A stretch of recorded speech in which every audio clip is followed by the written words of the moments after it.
बिस्मिल्लाहिर्रहमानिर्रहीम। Hello students, अस्सलाम वालेकुम। उम्मीद कि आप सब खैरियत से होंगे। जैसे कि इससे पहले वाले लेक्चर के अंदर हम लोगों ने जो है वो होम्योस्टेसिस इन प्लांट्स को कवर किया था, और आज के इस लेक्चर के अंदर हम जो है वो पढ़ेंगे होम्योस्टेसिस इन एनिमल्स। एनिमल्स के अंदर होम्योस्टेसिस यानी कि एनिमल्स जो है वो अपने अंदर किस तरीके से इंटरनल कंडीशन को एक तरीके से मेंटेन रखते हैं। तो इस चीज़ को हम जो है वो बुक से भी रीड आउट करेंगे, लेकिन इससे पहले हम इस चीज़ का कंसेप्ट समझ लेते हैं कि इस टॉपिक का मतलब क्या होता है, इस टॉपिक का एक तरीके से कंसेप्ट क्या होता है। तो कंसेप्ट को समझाने के लिए मैंने यहाँ पर आपके लिए नोट्स बनाए हुए हैं। ठीक, यहाँ से मैं आपको सारी की सारी चीज़ें जो है वो क्लियर आउट करा दूंगा। तो इस टॉपिक को पढ़ने से पहले आपको एक छोटी सी चीज़ पता होनी चाहिए, वो क्या है, वो है ये सॉल्यूशन। ठीक, कि सॉल्यूशन क्या होता है, सॉल्यूशन क्या होता है और कितने टाइप के सॉल्यूशन होते हैं। सॉल्यूशन होता है दो चीज़ों का मिक्सचर। ठीक, दो चीज़ों का मिक्सचर। एक उसमें सॉल्वेंट होती है, जिस चीज़ के अंदर कोई चीज़ जो है वो एक तरीके से हल हो रही होती है। ठीक, जिस तरीके से हम बोल दें कि भाई वाटर, वाटर के अंदर अगर हम नमक डाल दें तो वो क्या बन जाएगा, वो हमारा सॉल्यूशन बन जाएगा। अब सॉल्यूशन की बात करें तो सॉल्यूशन तीन टाइप के सॉल्यूशन होते हैं। एक होता है हाइपोटोनिक, दूसरा होता है हाइपरटोनिक और तीसरा होता है आइसोटोनिक। इन तीनों के बारे में आप लोगों को पता होना चाहिए इस टॉपिक को समझने के लिए। ठीक, अब हाइपोटोनिक सॉल्यूशन क्या होता है।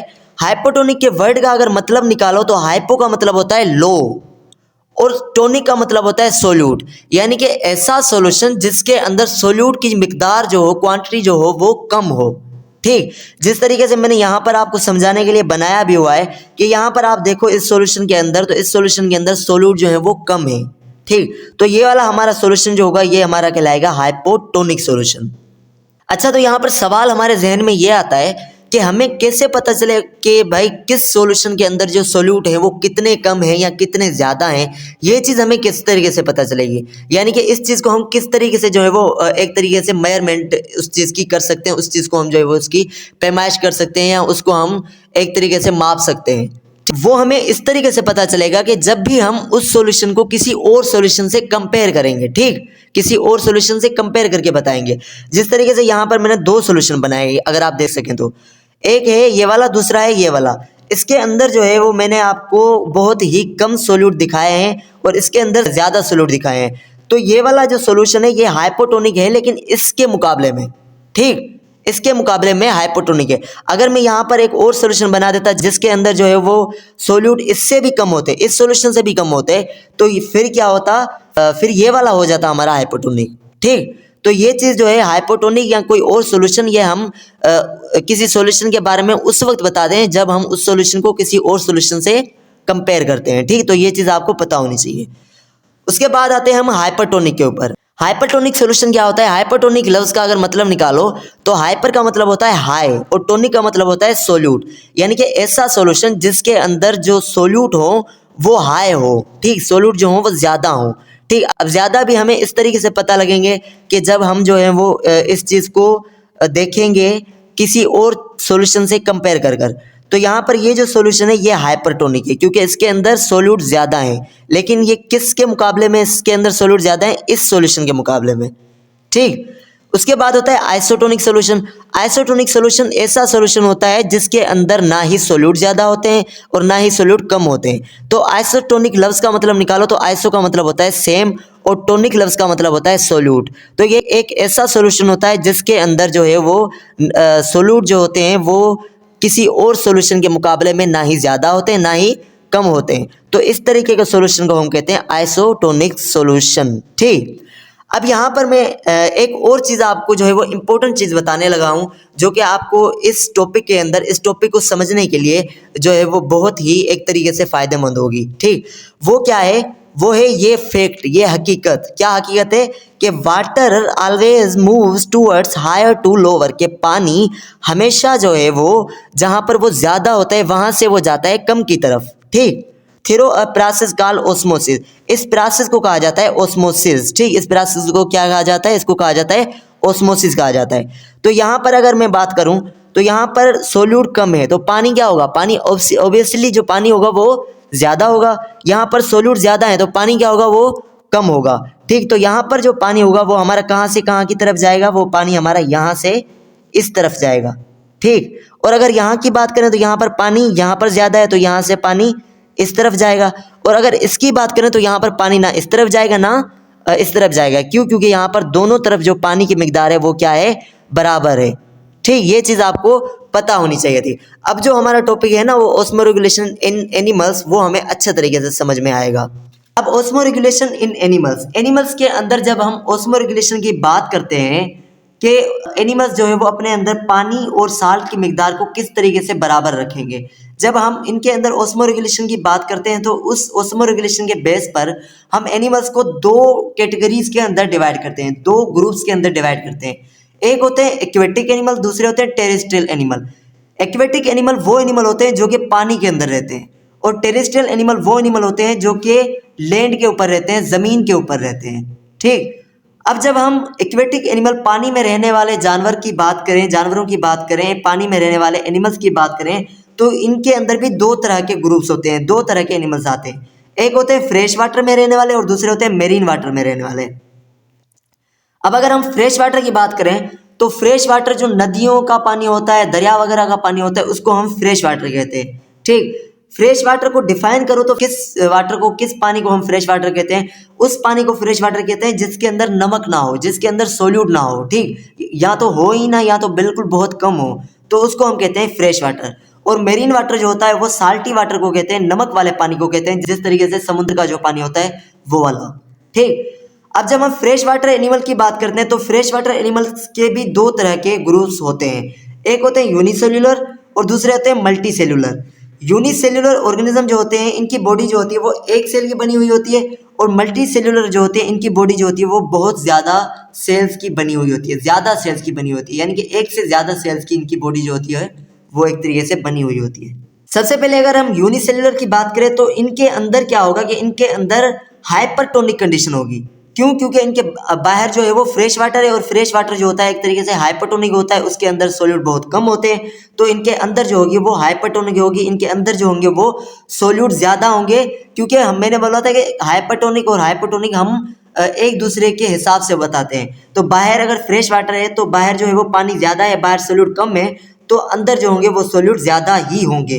ठीक, तो इस तरीके से पानी क्या करेगा, फिर पानी जो है वो बाहर से इनके अंदर की तरफ जाएगा। पानी जब पानी इनके अंदर की तरफ जाएगा तो एक तरीके से फिर ये क्या होंगे, ये एक तरीके से फट जाएंगे। ठीक, इनका सेल जो होगा वो बस्ट हो जाएगा। तो इस चीज़ से बचने के लिए ये क्या करते हैं, अपने अंदर कुछ एडाप्टेशन लाते हैं, अपने अंदर कुछ चीज़ों को ये एडाप्ट करते हैं। ये क्या करते हैं, ये पंप आउट करते हैं extra water bye contractile vacuole. ये अपने अंदर से जो है वो पानी को बाहर निकालते हैं कॉन्ट्रैक्टाइल वैक्यूल के थ्रू। ठीक, यानी कि ये क्या करते हैं, अपने अंदर एक तरीके से वैक्यूल बना लेते हैं। ठीक, वैक्यूल क्या होता है, वैक्यूल एक ऑर्गेनल होता है, आप लोगों ने पढ़ा भी होगा सेल के अंदर के सेल का एक ऑर्गेनल होता है जिसको हम वैक्यूल कहते हैं। तो इनके पास जो वैक्यूल होगा वो साइटोप्लाज्म के अंदर होगा, और ये क्या करेंगे, सारे का सारा पानी उस साइटोप्लाज्म के अंदर मौजूद वैक्यूल के अंदर भर देंगे, और फिर उस वैक्यूल को एनर्जी को यूज करके सेल मेम्ब्रेन के थ्रू अपने सेल से बाहर निकाल देंगे। ठीक, तो इस तरीके से ये क्या करेंगे, फिर ऑस्मो रेगुलेशन करेंगे, अपने अंदर जो है वो साल्ट और पानी की मिकदार को क्या करेंगे, ये बराबर रखेंगे। ठीक, तो इस तरीके के जो एनिमल्स होते हैं जैसे एमोबा हो गया, पैरामेशियम हो गया, ये दोनों इसकी एग्जांपल होती हैं। उसके बाद अगर हम मल्टी सेलुलर ऑर्गेनिज्म की बात करें तो मल्टी सेलुलर ऑर्गेनिज्म के अंदर भी सेम प्रॉब्लम होती है कि इनके अंदर भी जो वाटर होता है वो एक तरीके से अंदर की तरफ आ रहा होता है, अंदर आ रहा होता है। अब इनके अंदर जो है वो वाटर आएगा तो वो दो तरीकों से आएगा, एक तो वो बॉडी सरफेस के थ्रू आएगा और दूसरा गिल्स के थ्रू आएगा। गिल्स क्या होते हैं, गिल्स इनके पास जो होते हैं, मछलियों के पास जो होते हैं एक तरीके से ऑर्गन्स होते हैं इनके पास, जिस तरीके से मैं यहाँ पर आपको पिक्चर के अंदर दिखा भी देता हूँ।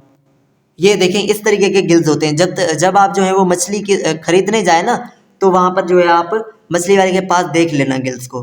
ठीक, तो इस चीज़ से बचने के लिए ये भी क्या करते हैं, अपने अंदर एडाप्टेशन लाते हैं। अपने अंदर ये कौन कौन सी एडाप्टेशन लाते हैं, सबसे पहले ये क्या करते हैं, ये डाइल्यूट यूरिन को प्रोड्यूस करते हैं, यानी कि ऐसा पेशाब बनाते हैं जिसके अंदर पानी जो होता है वो बहुत ज़्यादा होता है, और उसके अंदर जो होता है वो एक तरीके से साल्ट जो होता है वो बहुत कम होता है। ठीक, तो इस तरीके से ये क्या करते हैं, यूरिन बनाते हैं, पेशाब बनाते हैं, उससे भी ये क्या करते हैं, ज़्यादा से ज़्यादा पानी को बाहर रिमूव करते हैं। उसके बाद थर्ड जो इनके पास एडाप्टेशन है वो है take salt by gills and skin. ये क्या करते हैं, साल्ट को बेग लेते हैं। ऐसा साल्ट को ये वापस क्यों लेंगे अपने अंदर, क्योंकि ये जब अपने अंदर से पानी को बाहर निकालेंगे तो ज़्यादा जब पानी इनके अंदर से निकलेगा तो उस पानी के साथ जो होगा वो साल्ट भी ज़्यादा बाहर निकल जाएगा। ठीक, ज़्यादा साल्ट जो होगा वो बाहर लॉस हो जाएगा। तो उस साल्ट को वापस लाने के लिए ये क्या करेंगे कि उस साल्ट को ये अपने गिल्स और स्किन के थ्रू वापस जो है वो लाएंगे। ठीक, उसके अलावा जो है ये क्या करेंगे, टेक करेंगे फूड कंटेनिंग साल्ट, एक ऐसा खाना खाएंगे, ऐसा फूड लेंगे अपने अंदर जिसके अंदर जो होगा वो साल्ट होगा, वो भी ये क्या करेंगे साल्ट को मेंटेन रखने के लिए ये सारी चीज़ें करेंगे, क्योंकि पानी जब बाहर जाएगा तो साल्ट भी उसके साथ जाएगा। तो उस चीज़ को बचाने के लिए, उस चीज़ को कॉम्पनसेट करने के लिए, उस चीज़ को मेंटेन करने के लिए ये क्या करेंगे, अपने अंदर जो है वो साल्ट को भी एक तरीके से वापस लेंगे। ठीक, तो इनकी जो एग्जांपल होती है वो फ्रेश वाटर फिशेज, जो फ्रेश वाटर के अंदर रहने वाली फिशेज होती हैं वो इनकी एग्जांपल होती है। उसके बाद अगर हम मेरीन वाटर की बात करें कि ऐसे ऑर्गेनिज्म जो कि मेरीन वाटर के अंदर रह रहे हैं, साल्टी पानी के अंदर रह रहे हैं, तो इनके अंदर भी 3 टाइप्स जो है वो आ जाते हैं। सबसे पहले वो जिनके अंदर हाइपोटोनिक कंडीशन होती है, यानी कि जिनके अंदर जो है वो ऐसी कंडीशन होती है, ऐसी कंडीशन होती है कि जिनके अंदर पानी ज़्यादा होता है और उनके अंदर जो होता है वो साल्ट होता है वो बहुत कम होता है। ठीक, साल्ट की जो सोल्यूट होते हैं वो बहुत कम होते हैं। और दूसरे होते हैं हाइपरटोनिक इनसाइड, यानी कि ऐसे ऑर्गेनिज्म जिनके अंदर जो होती है वो हाइपरटोनिक कंडीशन होती है, यानी कि जिनके अंदर जो है एक तरीके से साल्ट जो होता है वो ज़्यादा होता है, पानी जो होता है वो कम होता है। तीसरे होते हैं आइसोटोनिक इनसाइड, जिनके अंदर आइसोटोनिक कंडीशन होती है, यानी कि जिनके अंदर ना ही साल्ट ज़्यादा होता है और ना ही पानी ज़्यादा होता है, मेंटेन कंडीशन होती है। ठीक, बाहर के सॉल्यूशन के हिसाब से। अब सबसे पहले अगर हम हाइपोटोनिक इनसाइड की बात करें, वो ऑर्गेनिज्म जिनके अंदर हाइपोटोनिक कंडीशन होती है तो उनके अंदर जो है वो हमारी बोनी फिश आ जाती हैं। ठीक, और जब हम हाइपरटोनिक की बात करें तो इनके अंदर कार्टिलेजिनियस फिशेज आ जाती हैं। ठीक, और अगर हम आइसोटोनिक की बात करें तो इनके अंदर ओस्मो कन्फर्मर आ जाते हैं। ठीक, तो सबसे पहले हम बोनी फिशेज को पढ़ते हैं। बोनी फिशेज क्या होती है, फिशेज की टाइप होती है, ठीक, जिनकी बॉडी जो होती है वो बोन की बनी हुई होती है। ठीक, अगर अगर हम इनकी बात करें तो इनसे क्या होगा, अच्छा इनको प्रॉब्लम क्या होगी, इनको प्रॉब्लम ये होगी कि इनके अंदर जो है वो हाइपोटोनिक कंडीशन है ना, इनके अंदर हाइपोटोनिक कंडीशन का मतलब है कि इनके अंदर जो है वो पानी ज़्यादा है, सोल्यूट कम है, तो इनके अंदर से जो है वो पानी बाहर जाएगा, वाटर क्या होगा, लॉस होगा through body and gills, body surface और गिल्स के थ्रू इनसे बाहर जो है वो पानी जाएगा।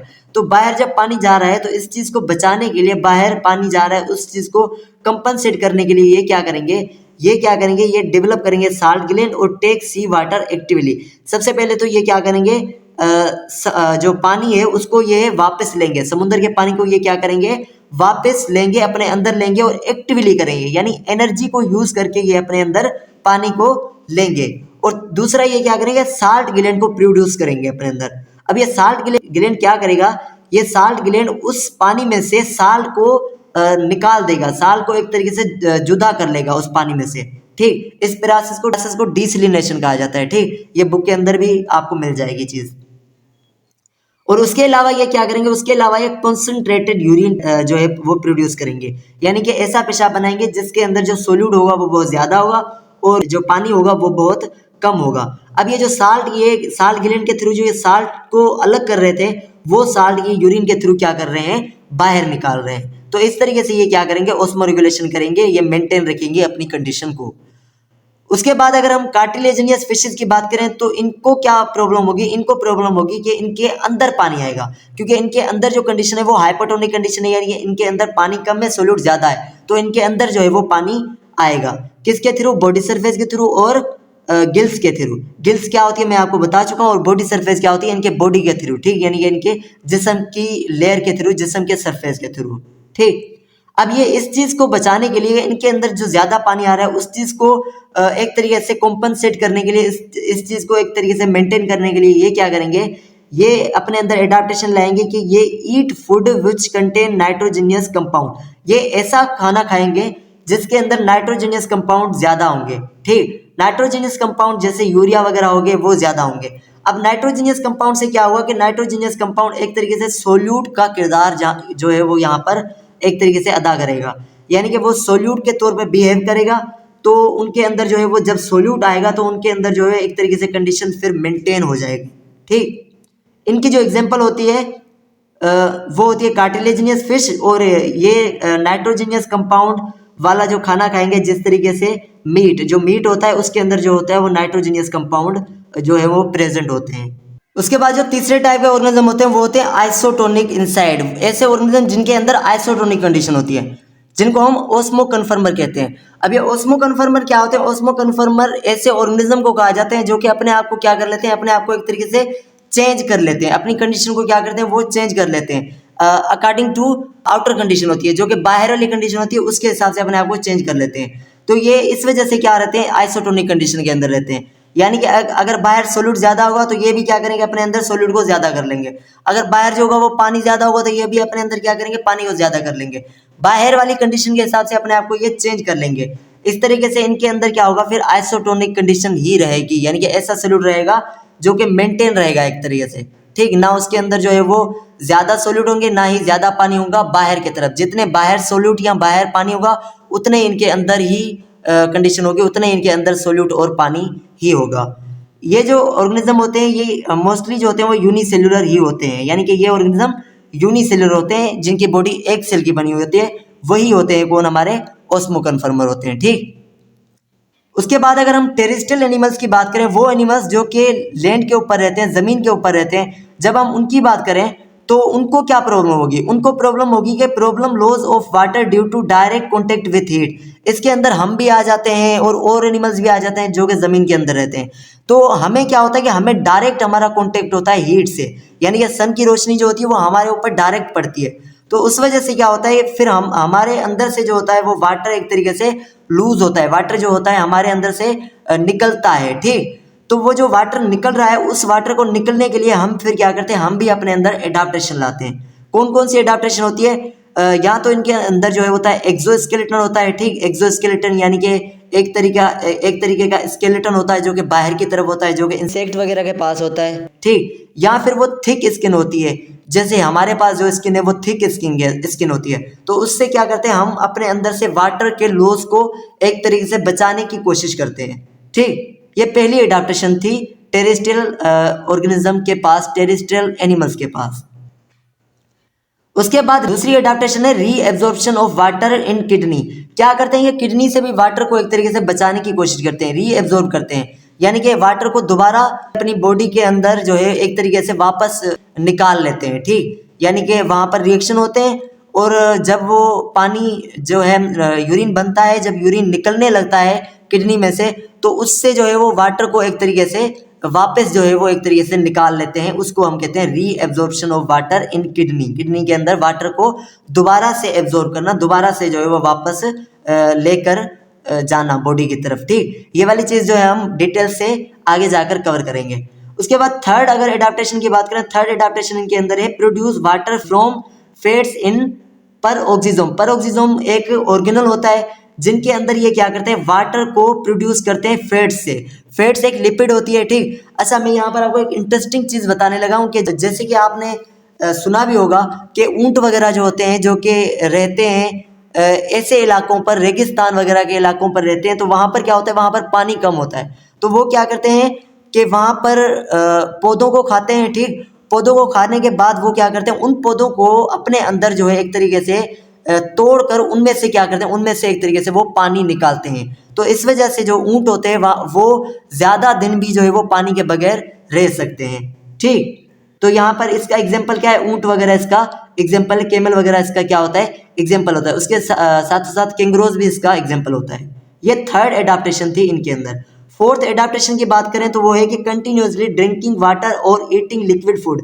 तो टेरेस्ट्रियल ऑर्गेनिज्म क्या करते हैं कि कंटिन्यूसली लगातार वो पानी पीते रहते हैं। जैसे हम अपनी बात करें तो हम जो क्या करते हैं, लगातार पानी पीते रहते हैं। इससे क्या होता है कि हमारी कंडीशन जो होती है इंटरनल, वो मेंटेन रहती है। जितना पानी बाहर लॉस हो रहा था उतना पानी हम पी भी लेते हैं वापस, ठीक। या फिर हम ऐसा खाना खाते हैं जिनके अंदर फूड होता है, तो हमारे जो भी फूड होता है वो एक तरीके से पानी वाला ही होता है, ठीक। अगर हम चाय की बात करें तो उसके अंदर भी पानी होता है, या फिर आप जो है वो बिरयानी खा लो उसके अंदर भी एक तरीके से पानी होता है। हर चीज़ के अंदर हमारा जो होता है वो पानी होता है। इस तरीके से जो हम अपनी कंडीशन को भी मेंटेन रख सकते हैं। तो ये था सारे का सारा हमारा कॉन्सेप्ट इस टॉपिक के बारे में। आई होप कि आप सब लोगों को ये चीज़ समझ में आई होगी। अब जो है हम इस चीज़ को जो है अपने बुक से भी रीड आउट करके देख लेते हैं कि बुक के अंदर जो है वो क्या कुछ लिखा गया है, इसके बारे में किस तरीके से लिखा गया है, वो हम बुक के अंदर जो है वो देख लेते हैं, ठीक। तो स्टूडेंट्स अब जो है हम इसको बुक से भी रीड आउट करके देख लेते हैं कि बुक के अंदर जो है वो इस चीज को किस तरीके से लिखा गया है। तो यहाँ पर सबसे पहले लिखा हुआ है होम्योस्टेसिस इन एनिमल, एनिमल के अंदर होम्योस्टेसिस। और सबसे पहला जो पार्ट है वो है osmo regulation in animal, animal के अंदर पानी और साल्ट की जो एक तरीके से मेंटेनेंस होती है वो। तो इस चीज को जो है हम अपने कॉन्सेप्ट्स के थ्रू जो है वो समझ तो पहले ही चुके हैं, लेकिन यहाँ पर पढ़ते हैं कि यहाँ पर जो है वो लिखा गया है सबसे पहले कि like plant animal also live in aquatic and terrestrial habitat, के प्लांट की तरह एनिमल भी जो है वो पानी में भी रहते हैं और जमीन पर भी रहते हैं। ठीक, जो पानी में रहते हैं उनको एक्वेटिक कहा जाता है और जो जमीन पर रहते हैं उनको टेरेस्ट्रियल कहा जाता है। उसके आगे लिखा हुआ है अकॉर्डिंग टू देयर इन्वायरमेंट, उनके इन्वायरमेंट के हिसाब से, उनके इन्वायरमेंट के मुताबिक their cells require more critical balance of water and solutes. इसके इनके इन्वायरमेंट के हिसाब से इनके जो सेल्स होते हैं वो ज्यादा मुश्किल से दो चार होते हैं वाटर और सॉलिड को एक तरीके से बरकरार रखने के लिए, उसको एक तरीके से बैलेंस रखने के लिए। ठीक, क्योंकि इनकी जो इन्वायरमेंटल कंडीशन होती है वो ज्यादा हार्श होती है, ज्यादा सख्त होती है। ठीक, बनिस्बत प्लांट के। आगे लिखा हुआ है water continuously leaves and enters the cells with solutes to keep the water and solute in constant quantity which are required for smooth metabolic functions, के वाटर जो है, पानी जो है वो इनके सेल्स के अंदर आता भी रहता है और वहां से जाता भी रहता है। वाटर और सोल्यूट्स की कंसंट्रेशन को मेंटेन करने के लिए, उसको एक तरीके से बराबर रखने के लिए। और उनको बराबर रखना जरूरी क्यों होता है? ताकि जो है वो उनको बराबर रखना इसलिए जरूरी होता है ताकि जो है वो मेटाबॉलिक फंक्शन यानी कि मेटाबॉलिक रिएक्शन जो एनिमल्स के अंदर होते हैं वो अच्छे तरीके से चल सके, एनिमल के अंदर जो है वो केमिकल रिएक्शन अच्छे तरीके से हो सके। आगे लिखा हुआ है osmo regulation in aquatic environment.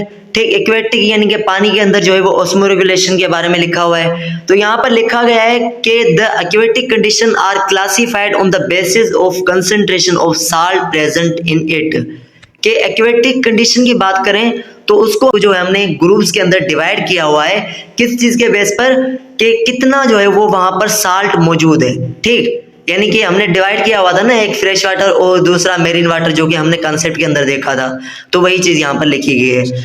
आगे लिखा हुआ है the water which contain very low amount of salt called fresh water, वो पानी जिसके अंदर साल्ट की जो है अमाउंट वो बहुत कम है तो उसको हमने फ्रेश वाटर कहा है। और वो वाटर कंटेन्स हाई साल्ट, जिसके अंदर जो है वो हाई साल्ट होता है यानी कि साल्ट की मिकदार बहुत ज्यादा होती है, तो उसको जो हम कहते हैं उसको हम कहते हैं मेरीन वाटर। ठीक, आगे लिखा हुआ है animal osmoregulate differently in both waters, इन दोनों वाटर्स के अंदर, दोनों पानी के अंदर एनिमल्स जो होते हैं वो ऑस्मो रेगुलेशन करते हैं डिफरेंट तरीकों से।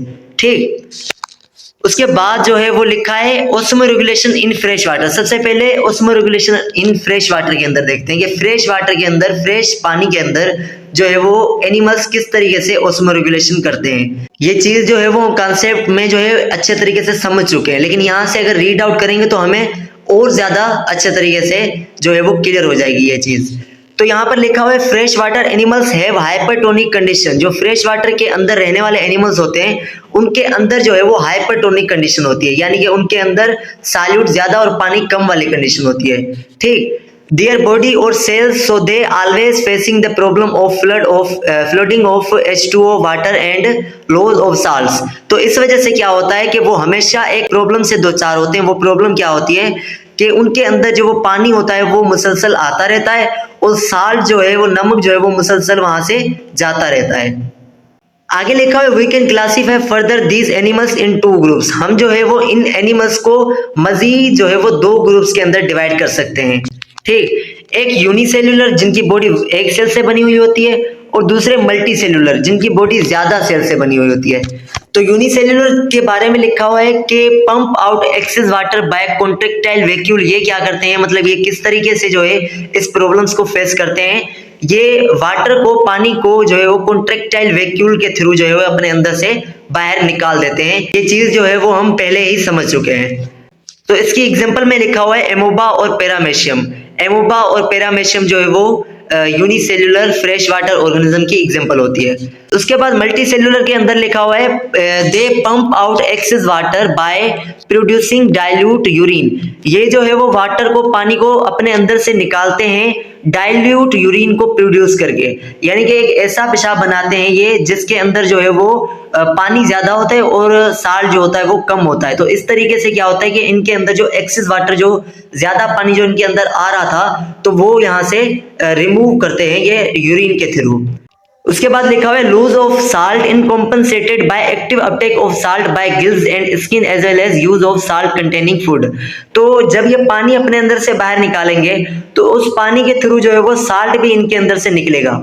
तो वो जो साल्ट इनके अंदर से निकल रहा था, उस साल्ट को ये वापस लाने के लिए ये क्या करेंगे, ये उस साल्ट को जो है वो एनर्जी को यूज करके अपने गिल्स और अपनी स्किन के थ्रू वापस लाएंगे। ठीक, एक तो ये करेंगे और दूसरा ये क्या करेंगे, ऐसा फूड खाएंगे, ऐसा खाना खाएंगे जिसके अंदर जो है वो साल्ट होगा, जिसके अंदर साल्ट ज्यादा होगा।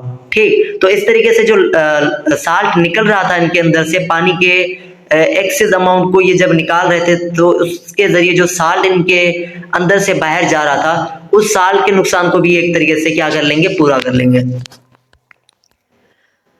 उसके बाद जो है वो ऑस्मोरेगुलेशन इन मेरीन एनिमल्स के बारे में लिखा हुआ है, यानी कि वो एनिमल्स जो कि साल्टी वाटर के अंदर रहते हैं, तो उनके अंदर जो है वो ऑस्मोरेगुलेशन कैसे होती है।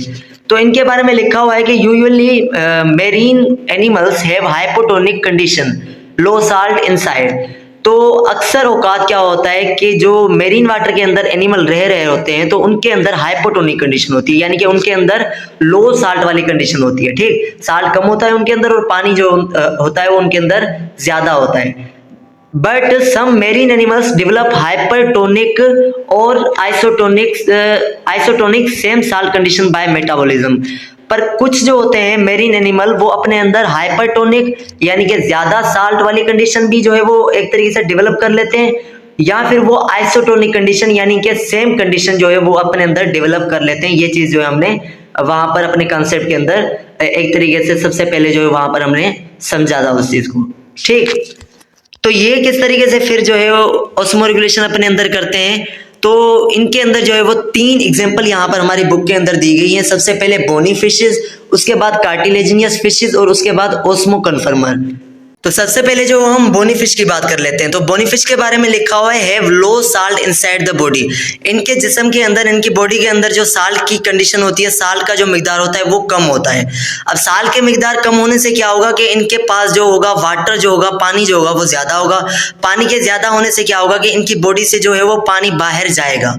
ठीक, जब इनकी बॉडी से बाहर पानी जाएगा तो इनके लिए ये चीज जो है वो सुइटेबल नहीं होगी, इनके लिए ये चीज जो होगी वो एक तरीके से नुकसानकार होगी। तो ये इस चीज से बचने के लिए क्या करेंगे, फिर ये क्या करेंगे, actively get sea water and has salt glands to increase the salt and desalination.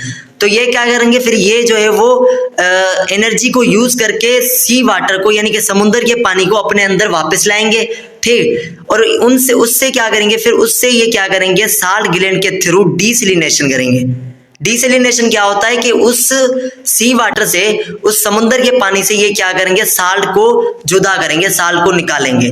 ठीक, फिर उस निकाले हुए साल्ट को ये क्या करेंगे, प्रोड्यूस कॉन्सेंट्रेटेड यूरिन। तो फिर उस निकाले हुए साल्ट को ये क्या करेंगे, यूरिन के थ्रू जो है वो बाहर निकाल देंगे, पेशाब के थ्रू ये क्या करेंगे, बाहर निकाल देंगे। ठीक, यानी कि कॉन्सेंट्रेटेड यूरिन प्रोड्यूस करेंगे ना, कि ऐसा यूरिन जिसके अंदर जो हो वो एक तरीके से पानी कम हो और सोल्यूट जो हो, साल्ट जो हो वो ज्यादा हो।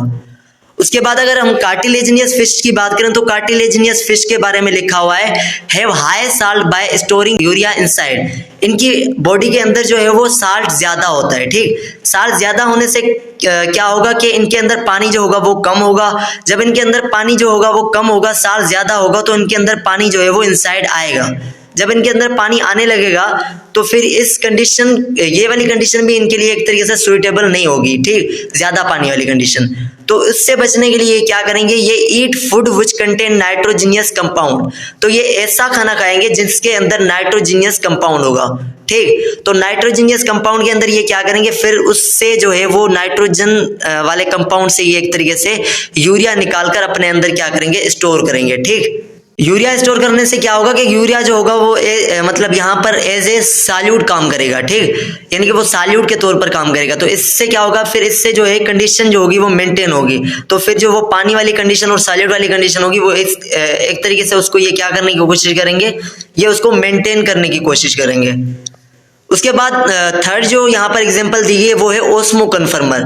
ओस्मो कन्फर्मर के बारे में लिखा हुआ है have equal amount of salt. इनके अंदर जो है वो इक्वल अमाउंट ऑफ साल्ट होती है, ठीक, जितनी बाहर साल्ट की कंडीशन होती है उतनी ही इनके अंदर जो है वो साल्ट की अमाउंट होती है, ठीक। तो इस वजह से हम कहते हैं कि इनके अंदर जो है वो इक्वल अमाउंट ऑफ साल्ट होती है, ठीक। तो ये आइसोटोनिक की एग्जाम्पल है यहाँ पर।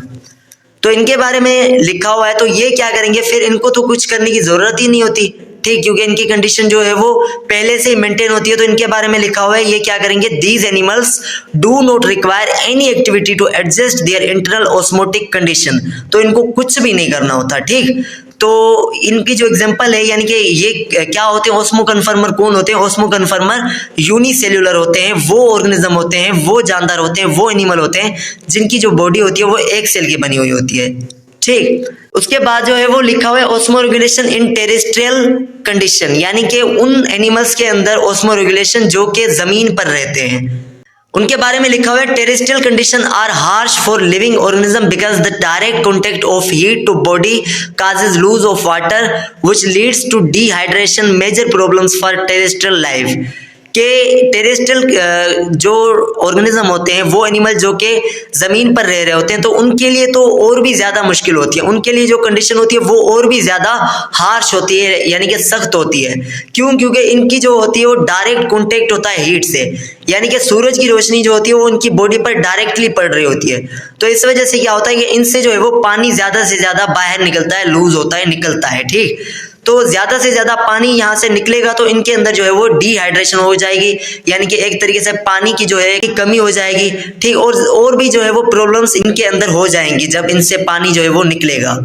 आगे लिखा हुआ है only arthropods, some molluscs, reptiles, birds and mammals can survive in this habitat because. तो इस कंडीशन के अंदर जो है वो आर्थ्रोपोड और कुछ मोलस्कस, ठीक, रेप्टाइल्स और बर्ड्स जो है वो यहाँ पर रह सकते हैं, बर्ड्स और मैमल्स जो है वो यहाँ पर रह सकते हैं, ठीक।